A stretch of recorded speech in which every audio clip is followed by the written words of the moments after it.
Titanic दुनिया के इतिहास का ये वो हादसा है जिसे कोई भी भुला नहीं सकता। टाइटैनिक अब लोगों के लिए केवल एक शिप नहीं बल्कि एक कहानी है।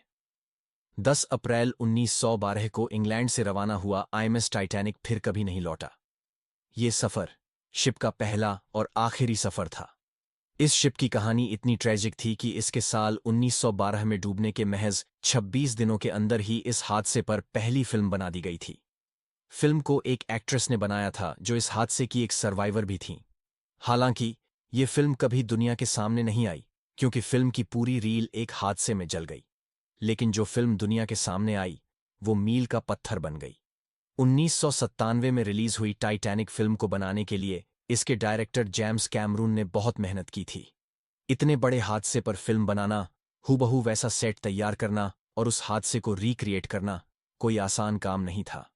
कैमरून ने टाइटैनिक के हादसे को हर पहलू से समझने की कोशिश की और वो चाहते थे कि लोगों को वो पर्दे पर कुछ इस तरह की कहानी दिखाएं जिससे लोग टाइटैनिक की इस घटना से पूरी तरह से जुड़ जाएं।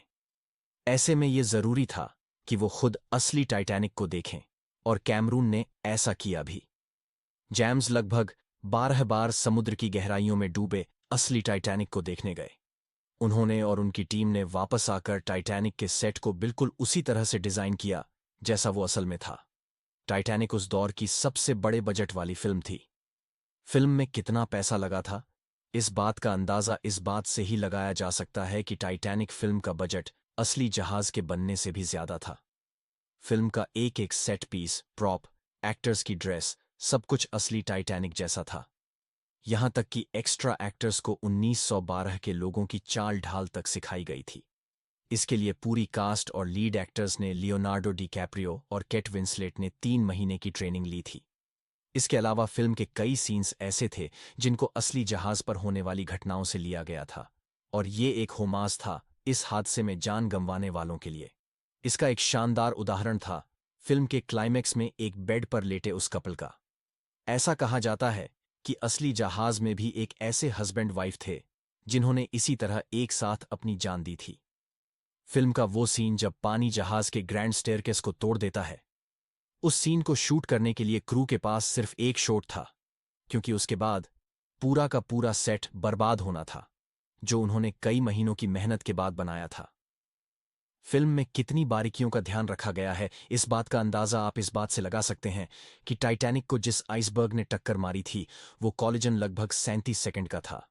फिल्म में भी इस कॉलिजन को उतने ही सेकंड का दिखाया गया है।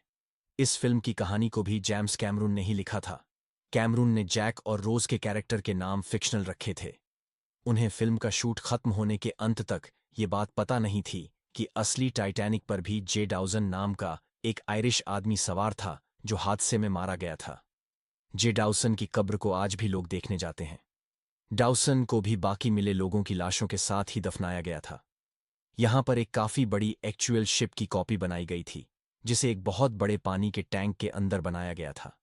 इसे बनाने में लगभग $40 मिलियन का खर्च आया था। फिल्म में जहाज को वैसे का वैसा बनाने के लिए असली जहाज के ब्लूप्रिंट्स का इस्तेमाल किया गया था ताकि सब कुछ वैसा ही लगे जैसा असली में था। फिल्म में दिखाए गए पानी के सीन्स में पानी को वाकई काफी ठंडा रखा गया था। फिल्म का वो पार्ट जहां रोज का किरदार जैक को ढूंढने जाता है और वो देखती है कि नीचे पानी भर गया है। एक्ट्रेस केट का वो मुंह से धुआं निकलने वाली सीन भी रियल था क्योंकि उस सीन के लिए पानी को खास पैसिफिक ओशन से लाया गया था ताकि सीन को रियल रखा जा सके। जिस वक्त फिल्म का डूबने वाला हिस्सा शूट किया जा रहा था उस वक्त पानी ठंडा था और लगातार पानी में रहने और वेट सूट ना पहने जाने की वजह से एक्ट्रेस केट रोज को हाइपोथर्मिया हो गया था। हालांकि उन्हें तुरंत फर्स्ट एड दी गई जिससे वो ठीक हो पाई थीं। इस फिल्म ने 11 ऑस्कर जीते थे जिसमें best film, best director, best actress जैसे अवार्ड शामिल था।